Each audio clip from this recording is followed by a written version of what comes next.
It's Monday, July 6, 2009, and it's got to be 420 somewhere in the world. I'm your host, Radical Russ Belville.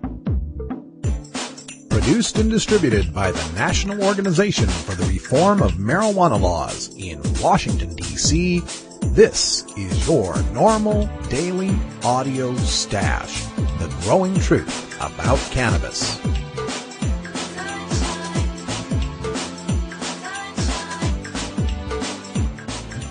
Welcome to the most popular podcast regarding marijuana in all of America and all the world, featuring interviews with scientists, politicians, doctors, prohibition policy activists, regular cannabis consumers, musicians, and NORML staff and NORML's board of directors, along with music and comedy no other podcast can offer.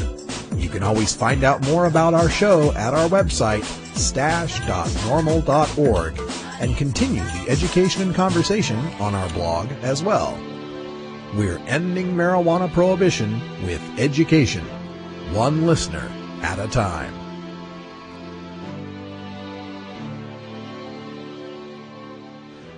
The podcasting and blogging technology for the NORML Daily Audio Stash is provided by Red Aphid Interactive Media. For your professional web design needs, visit redaphid.com.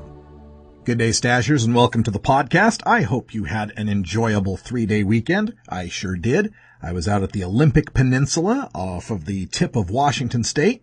You can check out a couple of brief videos from what they call a beach down there in Washington that I've posted up to my YouTube channel. You can also get those videos up at stash.norml.org. And I just wanted to talk a little bit about the 4th of July celebration. You know, I was up there with my wife's extended family, and my wife's the 5th of 15 kids. So when I'm talking extended, this is really extended. There's like 60 people up there by the time you add up all the kids and the in-laws and the grandkids and so on. And during this celebration, of course, everybody was drinking. There were bottles of every kind of alcohol you could ask for, rum, tequila, vodka, etc., as well as ice chest coolers just chock full of cans of beer and bottles of beer. And of course, no one thought much of that. You know, everybody drinking there was of age. And even though there were children running about, all from age 2 on up to, 17, running all about the campsite, able to get at the coolers, and right there, the bottles are on the table for anyone to be able to get at. And no one thought much of that, as they shouldn't. And yet, me, with my cannabis, not drinking, I have to go sneak away to some hidden remote corner of the beach or back behind in the woods somewhere, lest the children be subjected to the dangers of cannabis. Every year that I'm at some sort of event like that, it just always makes me think of how much we accept alcohol use in this society and the inebriation that goes with it, and how much we demonize cannabis. One of the relatives there is a man who's about 3 years older than I. He has a small child, just gone through a divorce, and he came in to smoke a little with me, but then talked about how he had to give it up because, he had to be an adult now, had to grow up and play Mr. Mom, had to be Mr. Parent, and so on. And yet this same guy is getting drunk during the 4th of July, passing out, crashing in his tent, sleeping most of the next day because of a hangover, while everyone else babysits his kid. So again, it just leads me to think about how we think of alcohol and how people like him think of cannabis as something that you do that's immature or irresponsible and that you grow out of. And yet the cannabis consumers I know are so much more responsible than most of the alcohol drinkers that I know. It's such a perplexing quandary, and that's why I fight every day to try to end this adult marijuana prohibition. It's just insane the way that we think about alcohol and the way that we think about cannabis. Another example, there was a young lady there, a woman who was getting drunk, and she was quite inebriated as the day wore on, to the point where my 11-year-old niece was pointing it out, how drunk she was and how she wasn't making any sense because she was drunk. Ha ha ha, and everybody laughed. And again, it just kind of really bothered me that here I am, not drinking, having to sneak away to the shadows, and yet someone can be publicly intoxicated in front of the children, and it's just funny. I don't know if you have experiences like this, and I'm kind of going stream of consciousness here. It's just something that really affected me this weekend, and I wanted to share it with you. Now, coming up on today's Daily Audio Stash, we're going to start off with your hemp headlines, including a follow-up story. This is a different story, but another story of young middle school girls forced to strip and jump in their underwear because of a drug scare. We take a look at some cannabis science, where scientists have shown that THC helps rats to kick heroin. And a story from our new front page stasher Jillian on prohibition and its danger to Atlanta families. We've also got some grade A reefer madness from the UK, where all the best reefer madness is made, about a 17-year-old chef trainee who was killed by cannabis. In our Monday NORML segment, today we visit with the NORML Legal Committee, and specifically the legal counsel for NORML, Keith Stropp, our organization's founder, on his recent essay underscoring the importance of personal cultivation in NORML's legalization model. In our daily Toker Tunes, brought to you by MarijuanaMusicAwards.com, we bring you Chief Greenbud from Tennessee, the winner of the American Marijuana Music Awards Best Acoustic, with his tune, A Friend with Weed. And in our second interview segment, Grassroots Activism, we're going to speak with Scott Green, the new executive director of the newly formed Mile High NORML in Denver, Colorado, talking about what it's like to get a NORML chapter off the ground. It's the second half of the year, and we're smack dab in the middle of the summer of bud. I hope to see you at one of the hemp fests somewhere around the country, but now it's time for your NORML Daily Audio Stash.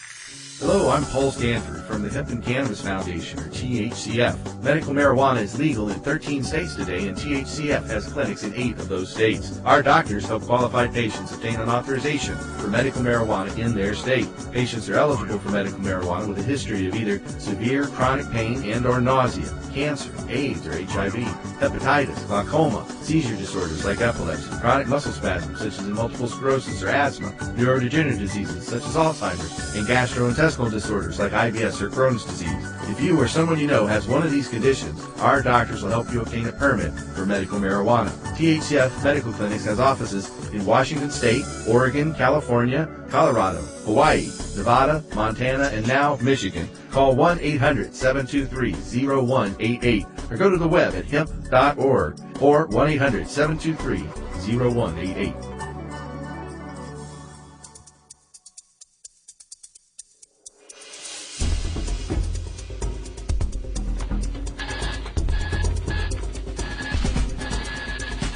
Now it's time to take a look at the latest stories about marijuana from news organizations across America and around the world in our NORML Daily Audio Stash, Hemp Headlines.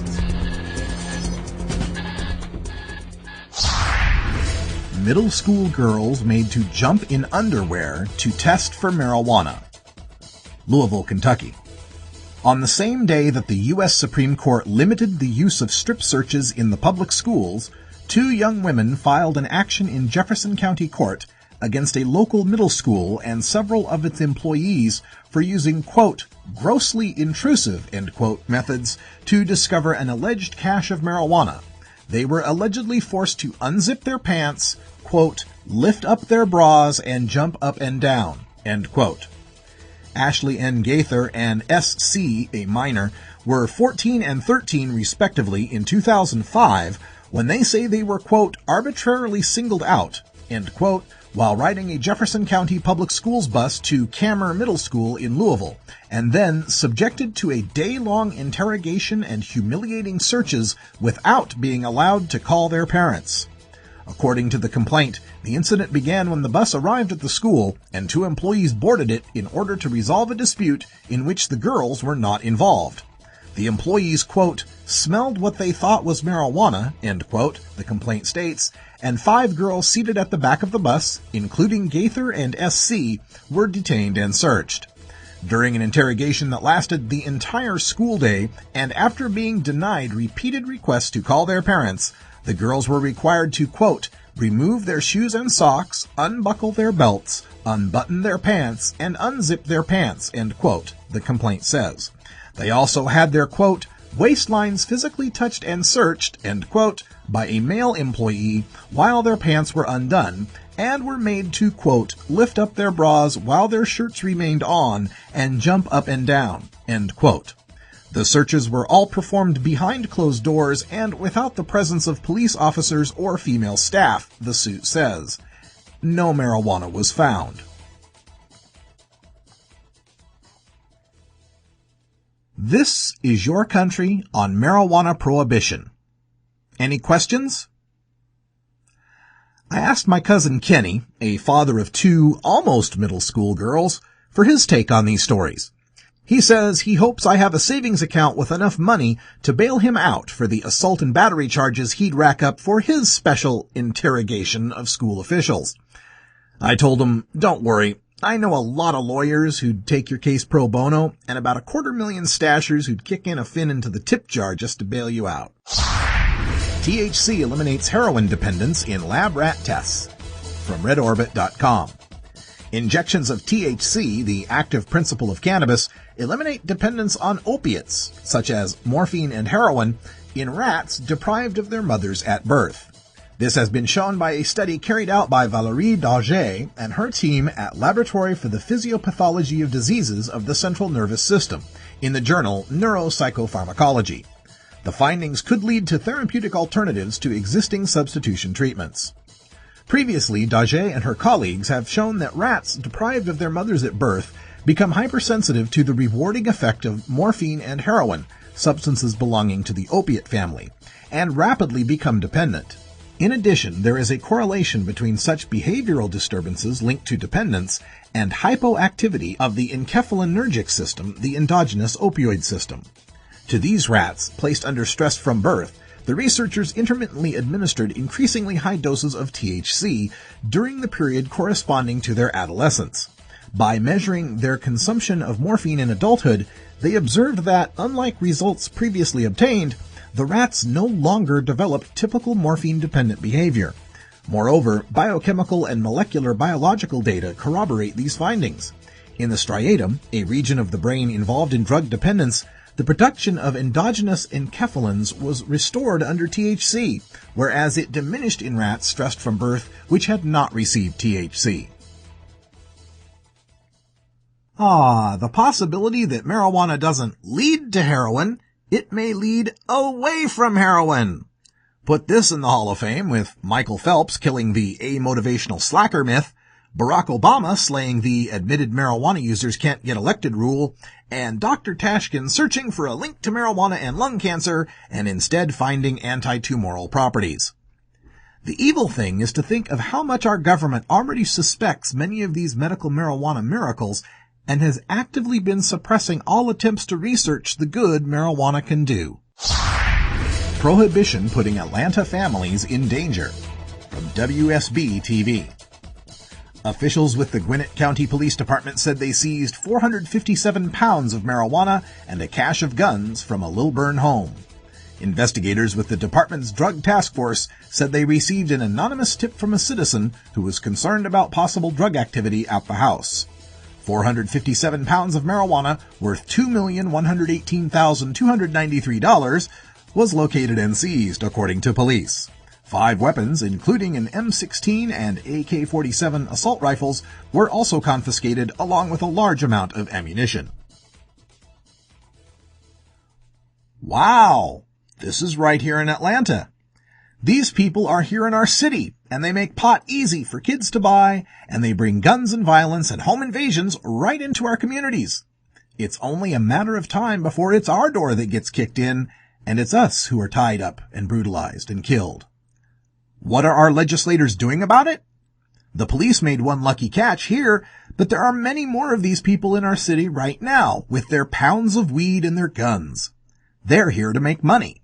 They're here because the federal prohibition on marijuana has driven the price of pot up so high that these people can come here and get filthy rich selling their weed to anybody with money. And they don't care how young their customers are or who gets injured or tortured or killed in the process.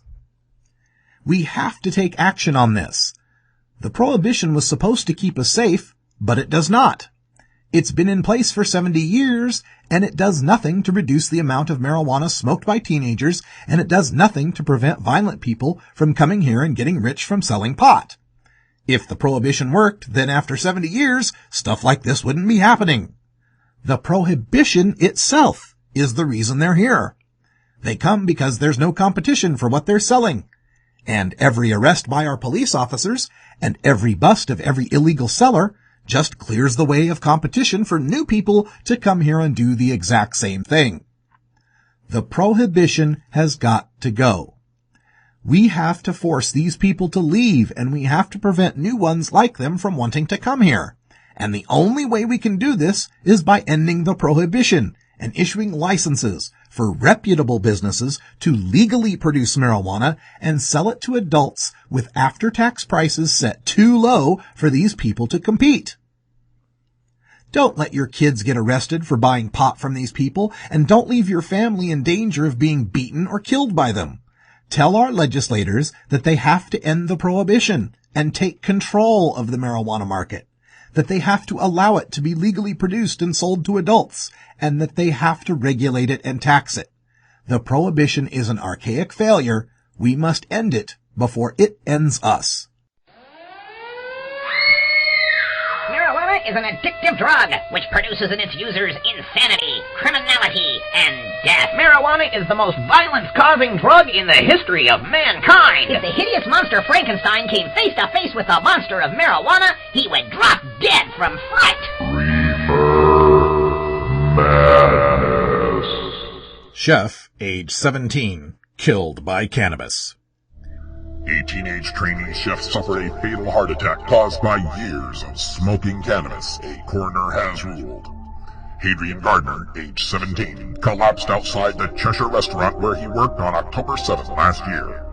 But Jeff Roberts, deputy coroner for Cheshire, said Hadrian had died, quote, as a result of the direct toxic effects on the heart that the use of cannabis had, end quote.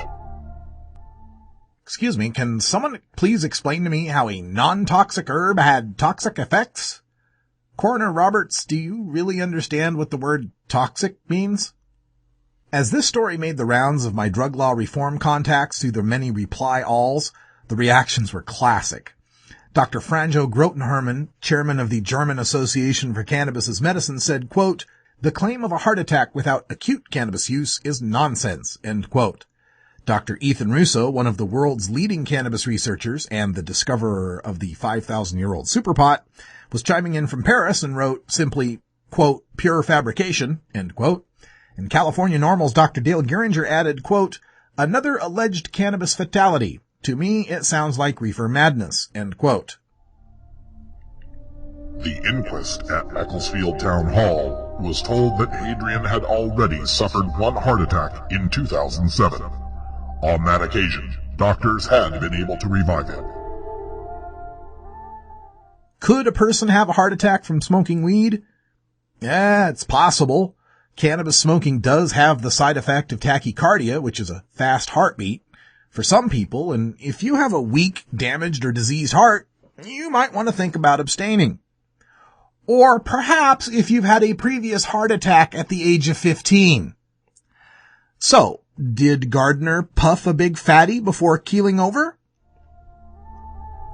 Dr. Mark Nickel, who treated Hadrian at Macclesfield A&E department, said in his report, quote, "This case highlights that cannabis use is potentially life-threatening," end quote. The coroner said, quote, "We have heard how over a period of time, for some years, Hadrian had used cannabis and perhaps other illegal substances." Whoa, wait a minute. Now we've gone from a teenager killed by toxic cannabis to a kid who used other illegal substances? So naturally, the UK media splashes the cannabis use all about the headlines, and these other illegal substances get buried in the final paragraphs. Typical. Dr. Sally Hales, who carried out the post-mortem, found no traces of cannabis or other illegal drugs in Hadrian's body. However, he had an inflammation of the heart, which she said was most likely caused by, quote, "a history of using cannabis, amphetamines, and cocaine," end quote. amphetamines and cocaine used by a teenaged boy with an inflamed heart, a boy who had a heart attack requiring medical revival 2 years ago. But does the headline say chef age 17 killed by drug abuse or killed by speed and coke? No, we get killed by cannabis.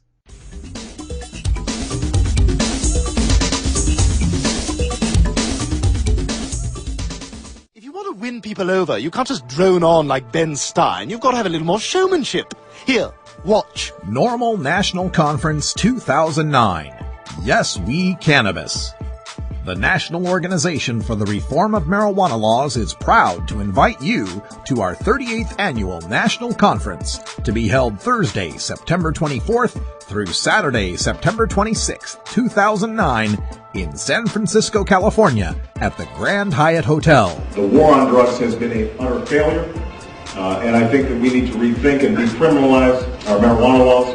President Obama was right in 2004, and 5 years later, the American people agree, as support for legalization tops 50% in some polls, and overwhelming majorities support both medical marijuana and decriminalization. The people are saying, yes, we cannabis. I think it's time for a debate, and I think that we ought to study very carefully on what other countries are doing that have legalized marijuana. At our 38th annual conference, you'll learn all the facts you need in the debate to legalize marijuana. Thursday is devoted entirely to medical cannabis with experts in medicine, law, and business who practice in medical marijuana states. Friday and Saturday, you'll learn about the politics, strategy, and social science of legalization at the national and grassroots level, with a special focus on NORML's local chapters. As regards to legalization, it's not in the president's vocabulary and it's not in mine. We're working hard to make sure legalization is in the drug czar's vocabulary, and we're celebrating the successes of 13 medical marijuana states, 13 decrim states, and more bills introduced concerning marijuana law reform than ever before, including 3 bills at the federal level. Thursday, we present the High Times NORML Activist Awards.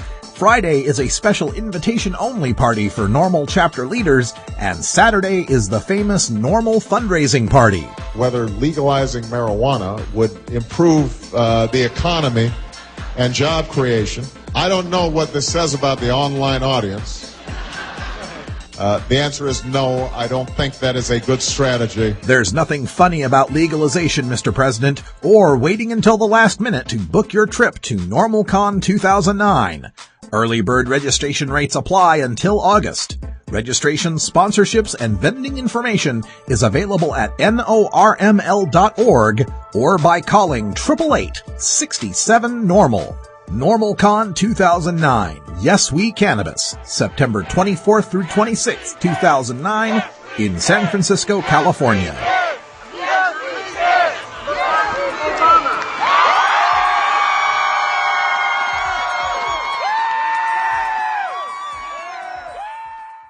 In the marijuana law reform movement, the cannabis community is represented by 2 separate yet equally important groups: the consumers who use and cultivate cannabis, and the defense attorneys who represent these consumers. These are their stories. It's time for reforming marijuana laws with the NORML Legal Committee. With over 350 practicing attorneys, the NLC is a major force in the fight against marijuana prohibition. These top-notch criminal defense lawyers regularly defend individuals charged with marijuana offenses, and they frequently provide pro bono assistance in important or unusual cases which may set favorable legal precedent or otherwise impact public policy. To join the NORML Legal Committee as an attorney or to find a lawyer for your cannabis defense, visit the Find a Lawyer link at NORML.org. Here at NORML, we're tracking all of the marijuana law reforms that are coming through at the federal and the state level, and one telling incident that's happened in the past 3 or 4 medical marijuana bills we've seen has been some capitulation and work with law enforcement here to try to pare these bills down to make them more palatable to the law enforcement community. And one of the terrible things that's happening in these bills is the removal of the patient's right to grow their own marijuana at home. And joining me here to talk about this is the founder of NORML and the legal counsel, Keith Stropp. Keith, welcome back to the Stash. Thanks. It's always nice to be with you, Russ. This is something that we've been talking about at NORML for a while, and sometimes we have these detractors out there that say NORML doesn't care about the right to grow. You're all about big money. You want to take it away and put it in pharmacies and dispensaries, et cetera, et cetera. And so it seemed necessary that we codify this and make it clear what NORML has to say about personal cultivation. And I couldn't think of anyone better to make that point than you, Keith. So, well, at least or anyone older. So let's tell the folks out there listening in NORML land, what is NORML's official position here on personal cultivation?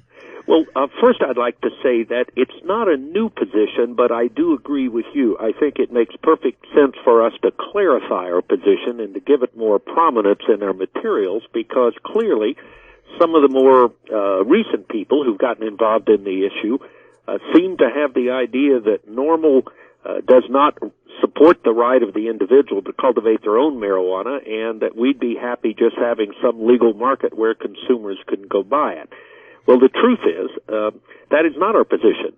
Since the very earliest days of NORML, we have always said we support the elimination of all penalties for the personal possession, use, and cultivation of marijuana for personal use, and we further support the eventual legalization of marijuana, that is, a legally regulated market where consumers can buy their marijuana in a safe and secure environment.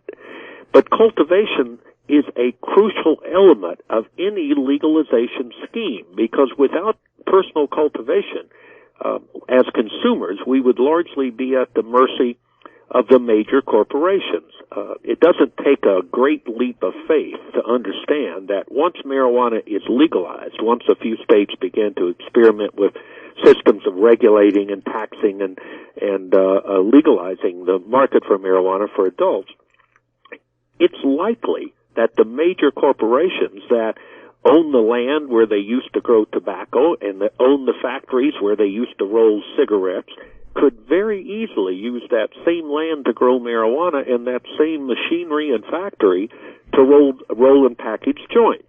Now, again, I'm not opposed to that. I think convenience is a fine thing, and as long as the quality of the marijuana that these corporations are offering us as consumers is high quality, as long as it's not taxed in a manner that's exploitive, and just generally that the quality of the marijuana is good. It's not just strength, but it also has to do with taste and whether it's sativa or indica and various other things that consumers learn to prefer. Well, the only leverage we have against these major corporations once legalization occurs is the threat that if they do not offer us high-quality marijuana that we're satisfied with, we will simply ignore their marijuana and go grow our own. So it's not that I think most marijuana smokers are going to grow their own marijuana. Most alcohol drinkers do not make their own alcohol, yet we're technically allowed to distill, I think it's up to 50 gallons of alcohol in our homes. Almost nobody I've ever known has done that, but we are legally allowed to, and similarly, we should be legally allowed to grow marijuana for personal use, and it should be none of the government's business. And if, in fact, the commercial market do not offer us a quality product, then the hell with them. We'll simply grow our own marijuana. I think it'd also be a good stopgap measure against onerous regulations on the government side of things, saying that these corporations can only make, let's say, 5% THC or whatever. It would also protect us from the government interest. You're absolutely right, Russ. It's not just the idea the corporations might try to sell us an inferior product, but the government might try to require that it be some weak version of marijuana that's simply not going to satisfy consumers. And if that's the case, then again, we'll just go around their system and grow our own. So, again, it's not a new position. It's, when we founded NORML in late 1970, it was largely the result of some work I had done with Ralph Nader back in those early years. And I had worked on a presidential commission called the National Commission on Product Safety. And Ralph was wonderful in that he really understood the power of consumers. And initially he was working with unsafe cars, the Corvair. Mm-hmm. But eventually he expanded out to unsafe products generally from the consumer perspective. Well, I was impressed by that. I spent 2 years working for that presidential commission. And when it came to an end, it seemed to me that the consumer issue that was most important to my generation was legalizing marijuana. Many of us had been turned on when we were in college and law school. Many of us were against the war in Vietnam, and I was coming out of law school in 1968, just at the height of those anti-Vietnam War demonstrations. And in fact, as you attended those demonstrations, one of the things that you could hardly ignore was there were large numbers of people openly smoking marijuana at those demonstrations. It was a way for us to say, not only do we oppose your war in Vietnam, but there are a number of other things we don't approve of about your current value system, and one of them is allowing a dangerous drug like alcohol to be sold and tobacco to be sold, but making it a crime to smoke marijuana. So, again, we have had a consumer perspective from the earliest days of NORML, and that consumer perspective is only protected if we make sure that any law that's passed includes the right of the individual to grow their own marijuana. And it doesn't matter whether they're smoking it for fun, for pleasure, as a medicine. It just doesn't matter. It's none of the government's business. If we don't like the product they're offering, we should be allowed to grow our own. Now, you mentioned the medical use, and that's a lot of where this issue comes from, is these recent bills in Minnesota, New York, New Hampshire, and so on, where they've, taken away the right to grow at home. And I guess this is their attempt to kind of work around the prohibition of social use, saying, okay, we're going to let you have medical use, but only if you get it from a dispensary where we can tightly control it. What would you say to the people who are fighting for those initiatives, and they're going to say, the patients need the medicine. If this is the only way we can get the bill passed, how can we not do it? Well, frankly, I don't think it is the only way you can get a bill passed. It might be. I understand. There are some situations where the politics is so close in a state legislature that you might delay for a year or two having the required number of votes if you insist on personal cultivation. But I think at most that's going to be rare, and it's only going to be a year or two. In most states, there's a substantial majority of the population that now support a patient's right to smoke marijuana as a medicine if a doctor recommends it. And it doesn't bother them that the patient has the option of growing their own marijuana. So again, I agree with you. I think the reason those last couple or three states have excluded personal cultivation is some fear that somehow if you allow the individual patient to grow their own medicine, or a caregiver to grow their own medicine, that somehow the state's going to lose control. Well, we have 13 states out there that have legalized medical use. All but 3 of them, I think, do allow personal cultivation, and I haven't seen any problems. The state didn't go to hell in a handbasket. There wasn't any increase in abuse levels or anything like that. So I would suggest that those advocates who are too willing to trade off personal cultivation need to give that another review, and I suspect the majority of them will come to realize that you simply, we would recommend at NORML, in the end, don't support any bill unless it includes the individual's right to cultivate their own marijuana for personal use.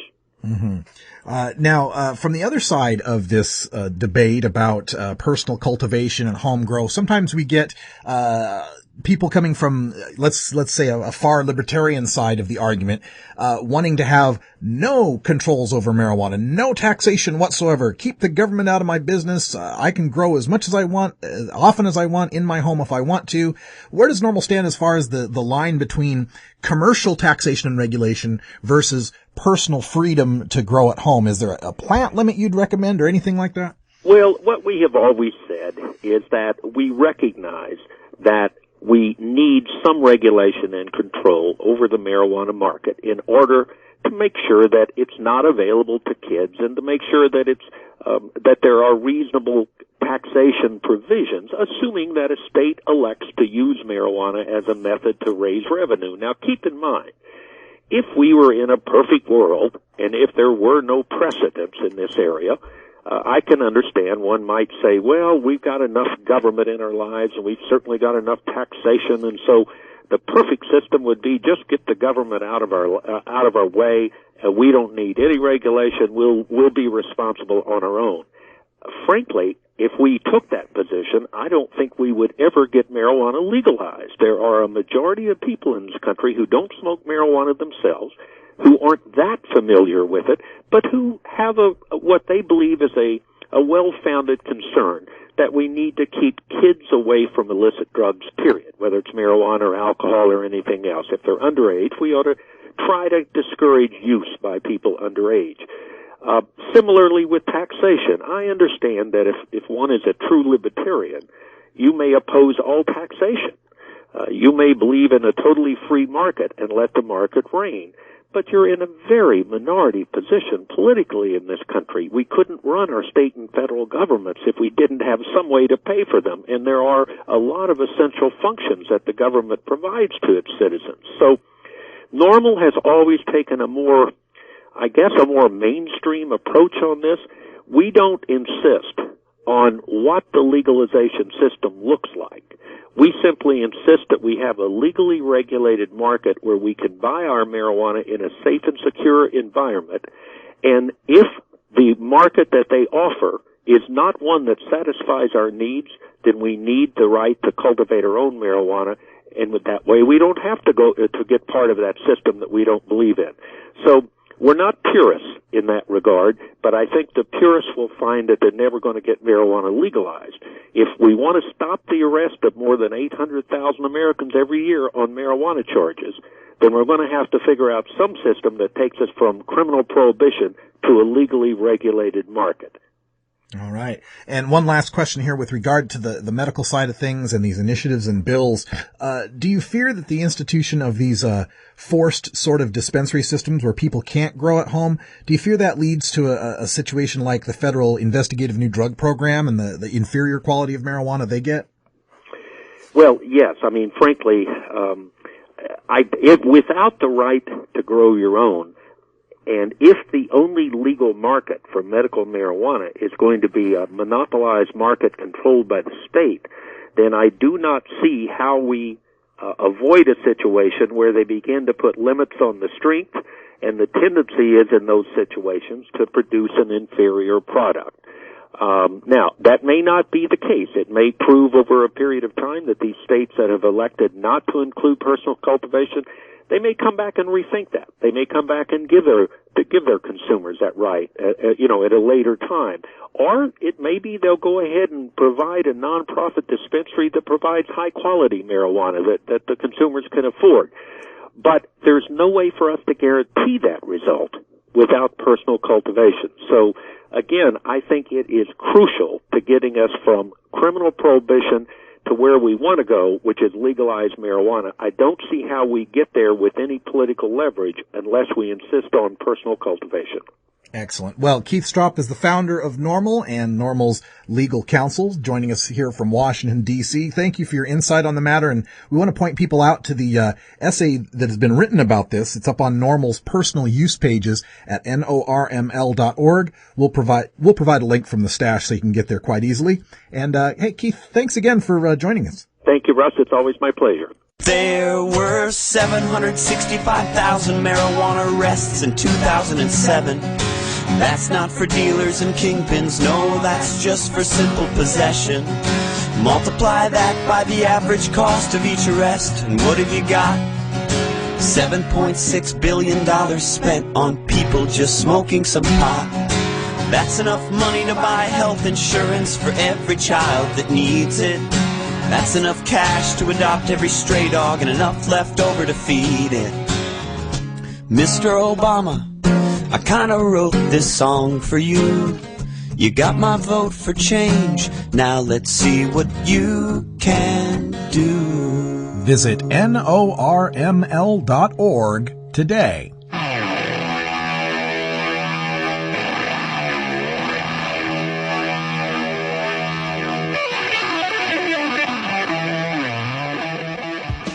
The battle to end adult marijuana prohibition can sometimes seem endlessly frustrating and impossible to overcome. One way we bond as a community and draw strength to continue is by rejuvenating our spirit through art and music. The Marijuana Music Awards exist to recognize those sonic artists in all genres of music who feature a ganja-friendly message to motivate and inspire all the cannabis community.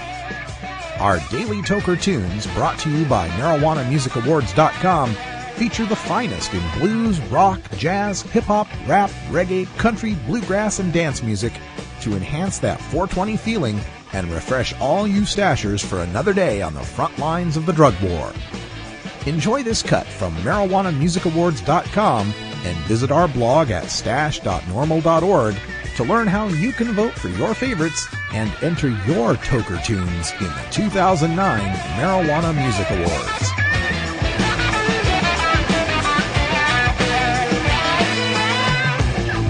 Here's some great music and oh-so-true lyrics from Chief Greenbud in today's toker tune, A Friend with Weed is a Friend Indeed. Today's tune won 2009 American Marijuana Music Awards Best Acoustic Song. Chief Greenbud was a huge success at this year's AMMA, winning a total of 4 awards. His career is flying high with a self-titled new CD out, MMA award wins for the last 2 years, and favorable reports in the media about his work. Music News Nashville recently said of Chief Greenbud's CD, quote, "Many songwriters out there could take lessons from the quality of Chief Greenbud's work. Critics would be hard-pressed to discount the talent demonstrated throughout the CD." End quote. Chief Greenbud is in popular demand on the underground concert and festival circuit. To keep updated about the Chief, check out myspace.com/CGB. And registered stashers, you can get an MP3 download of this tune. It's the 2009 American Marijuana Music Awards Best Acoustic Song, A Friend with Weed by Chief Greenbud. There are times when the whole damn town is dry, and the stash you saved for summer didn't make it to July. I know it feels like forever till the harvests of September. So if you need to catch a buzz, you're welcome anytime. 'Cause a friend with weed is a friend indeed. You don't have to scrape your bowl, smoke on stems and seeds. I'll share my sack, I've got your back. You do the same for me, don't you agree? That a friend with weed is a friend indeed. You'd be surprised how many folks smoke pot. I've known teachers, doctors, lawyers, hell, I even knew one state cop. When they burn their last ones down and their dealers can't be found, you know that they'll call on me, 'cause I'll share what I've got. 'Cause a friend with weed is a friend indeed. You don't have to scrape your bowl or smoke on stems and seeds. I'll share my sack, I got your back. You do the same for me, don't you agree? That a friend with weed is a friend indeed. Yeah, a friend with weed is a friend indeed. That's right. You be my friend.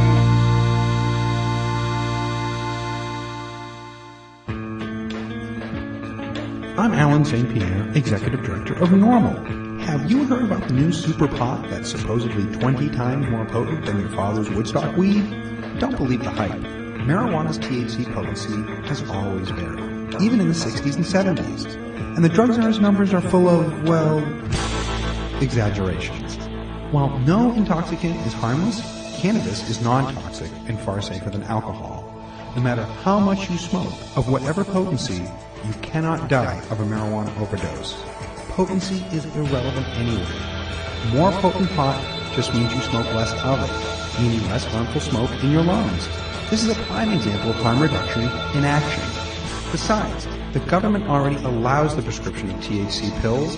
Its commercial brand name is Marinol, and it's 100% potent. Meanwhile, the federal government won't allow dying people to use natural marijuana, no matter what the potency. Does this make sense to you? Learn the facts about pot. Visit NORML.org today.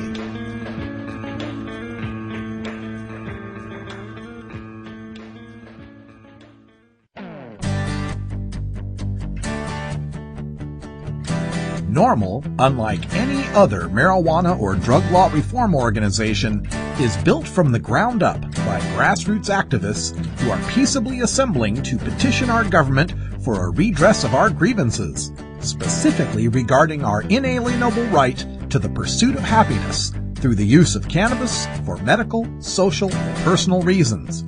We are the Marijuana Smokers Lobby, and we aren't just anti-prohibition, we are pro-marijuana. Every Monday, we take some time to talk to the citizens in local NORML chapters across the country and around the world, as well as others who are working to make a difference in the fight to end adult marijuana prohibition in this segment we call Grassroots Activism. We're helping people start NORML chapters all around the country, and if you're interested in getting organized and fighting for an end to adult marijuana prohibition, just send me an email at stash@normal.org. Joining us here today, this Monday, is another young man who's getting started in ending marijuana prohibition, Scott Green from Denver, Colorado. And Scott, welcome to the show. Thanks for having me. Oh, I'm glad to have you here. And you are the new executive director, is that it, right, for Mile High NORML? That's correct. Okay, Mile High NORML, based in Denver, Colorado. What made you want to get started in forming a NORML chapter? Basically, something needs to change. My friend runs Orange County NORML in California and has done a good job with that for about 6 years, and she's originally from Denver, and she's been harping on me to get a chapter started out here, and I thought it was a great idea, and the wind's at our back, so what a better time than now. Yeah, Denver's a really good place to get started. I mean, you got Amendment 20, your medical marijuana law there. There's a burgeoning dispensary movement in the medical marijuana, but also on the non-medical side, as far as social use of marijuana, you've got the SAFER organization. Denver, I believe, passed an ordinance making marijuana possession a fine only. Can you tell us a little bit about the political atmosphere you're working in there? It's actually pretty decent out here in Colorado, like you said, for the medical and just the recreational use. There is actually a little bit of things changing out here with the Colorado Department of Health has a meeting scheduled for Monday the 20th, and I believe, members of Colorado NORML will be speaking there. But what they're trying to do is regulate the caregivers to 5 in Colorado. And so that's a big thing they're trying to do right now on Monday the 20th. So we're asking everybody who can have the day, show up down there. You can find out more information on our website, milehighnormal.org. That's right, milehighnormal.org, and their calendar is also integrated with the national NORML calendar. That is right. So check out normal.org/calendar, and you can get the information for when to show up and where to show up on that July 20th meeting. This is the dispensary killing language they want to try to put in here, because the dispensaries are acting as caregivers, and of course, if you limit them to 5 patients only, nobody can run a business that way. Exactly. Now, as you started up this Mile High NORML chapter, did you get a lot of support and help from the other Colorado NORML chapters? Yes, we have actually. A lot of people have been willing to, show us their guidance and support any way possible. I also got a lot of guidance from the legal seminar that NORML had up in Aspen. We attended that for the first time, and that was really cool, really informative. There's a bunch of other, grassroots chapters out here, not so much as NORML, but, the Colorado, get this right, the Colorado Coalition for Marijuana, and we do rallies at the end of every month, so they're really supportive of us. A bunch of the dispensaries have gone around and have let them know what we're doing and got permission to stick their name on the website, and they're really supportive as well. So, yeah, no real negative sides as of yet, but. That's great. Did you find any difficulties in trying to get your chapter started? What was the hardest part? No, not at all. The hardest part was really getting everybody together and getting everybody organized. I mean, everything fell into place once that happened, got our permits and everything and got, NORML's permission to do it. So everything was pretty easy. You guys make it pretty easy for us to go about doing this. All right. Well, for someone out there who's listening, who might not be in as friendly a state as Colorado, what sort of advice would you offer them as far as trying to get people organized? Start a NORML chapter right away in their area. Start a NORML chapter, contact their representatives, find out who their senators are, find out who their, council members are in their city that they live in, and just start bugging them, start talking to them about medical and recreational use. So All right. Yeah. Now, did you find that once you had formed the chapter and got the website up there that it was just kind of word of mouth brought people to you, or did you have to do a lot of advertising? No. I mean, we're on a shoestring budget, so advertising was out of the question. It's all word of mouth, MySpace, Facebook, Twitter. We're all over the place on there. And as soon as, we put the name up and told people that we were in Denver, they started coming out of the woodwork, which is really cool. Oh, that's great. Once I knew what would happen, you just got to let them know that you're out there, word of mouth. And in the past, been around 2 weeks, and I already probably got about 10 people signed up and ready to go. So that's cool. Well, that's excellent. And what sort of plans do you have for the upcoming year as far as rallies or events that you want to hold? Okay, well, we rally at the end of every month at State Capitol, right in the West Side. Every last Saturday of the month, we will be there from 3:30 to 4:30. So please, if you're in the Colorado area, come on down and show your support. We are working on the first Denver Hemp Fest to go along with the 420 rally that happens here. That's so great. We're trying to work with a bunch of vendors around town, set up shop, make a nice little hemp fest out of it, but that's not for next year. And this year, just a lot of rallies, a lot of supports, going to the concerts, setting up shop, setting up booths, handing out flyers, trying to get members. Yeah. Is this new to you, doing this political activism? Is this something you've always been involved with in other causes or anything? This is very new for me. Yeah. It's a learning. I'm taking each step, learning as we go. Anybody with any ideas out there, I'd love to, to hear about them. So, but I'm going to assume that your involvement in the cannabis community isn't a brand new thing, right? No, that is not. Okay. You're right. I've been involved with cannabis community probably 15 years now. Okay. So what is it? What was the thing that sparked it for you that made you say, I got to stop just being, watching the world go by, and I got to do something to change it? What was there an event that happened or a news story that you just said, wow, that's enough. I got to change things? Some of the news stories about some of these medical patients that are being harassed daily by the federal government, that kind of changed this on the personal aspect. I'm not a medical patient, but I'm a recreational user, and I have had a few run-ins with the law, just for simple possession, and it's really ruined things for me, getting jobs. Yeah. I think that's something. Life, people look down upon me, and I just wanted to, change that and spread the word that it's not that bad. Yeah. I think that motivates a lot of people. A lot of people go through their life using cannabis, and most of us never have any sort of incident with police or any sort of problems. And so a lot of people don't think about it as a big deal, or they think, well, if I get busted, it's just a ticket, no big deal. But it really is a big deal when you start thinking about the job opportunities, the way people look at you, and so on. So I'm not surprised to hear that as a reason from you, and I'm really glad that got you motivated. Yeah, and it's hindered my ability. I have a good day job right now, but I've lost, opportunities to get job because of a simple possession ticket. Yeah, exactly. Something that wouldn't have happened to you had you been drinking a beer. Exactly. Yeah, it's just not fair. Exactly. And we're in Denver, Colorado, home of Coors. Yeah. So. Well, Scott, before I let you go, let me give you a chance to give out your contact information for Mile High NORML. So if people are listening, they want to get involved, how can they get in touch with you? They can contact us at milehighnormal.org. Email us at info@milehighnormal.org. We're on MySpace. Just type in Mile High NORML. We're in Facebook groups. We're on Twitter. It's mile_high_normal. And I'm all over. I'm all over Twitter, MySpace, and Facebook. Those are great networking tools that put the word out and you spread like wildfire on those things. So basically, if someone goes out to their computer and types in Mile High NORML, they're going to hit you somewhere. Exactly. Exactly. And I would love for that to happen. Please come on. All right. Well, thanks so much, Scott. And thank you very much for having me. Yeah, before we let you go, anything else you want to say to the listeners out there at the Stash? I will see you guys in September in San Francisco. We're booking our plane tickets in the next week or so, getting everything all lined up, and I can't wait for that.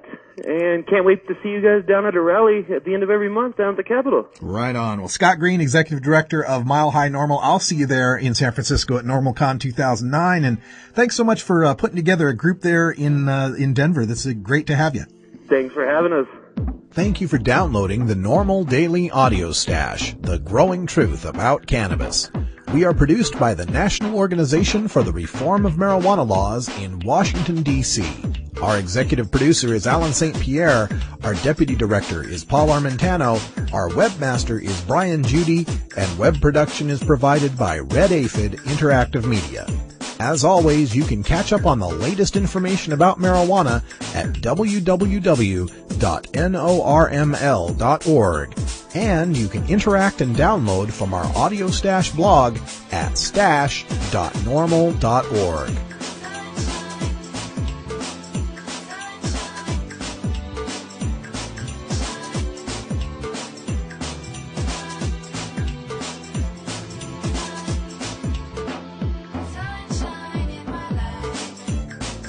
For everyone here at NORML, I'm your host, Radical Russ Belville, hoping all your harvests are bountiful and your encounters with law enforcement are non-existent.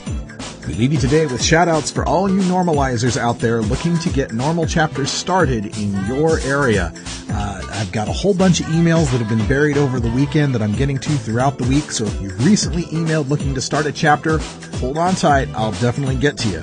For those of you out there in Duluth and Salt Lake City and Fargo and Lincoln and West Palm and all these places that have been emailing me, United States Virgin Islands even, we're going to get you chapters out there real soon. Just work with us. We'll get you organized. We'll get you into a nonprofit status. And the next thing you know, you'll be holding festivals and passing out flyers and passing laws and having fun like all the other NORML chapters in the country.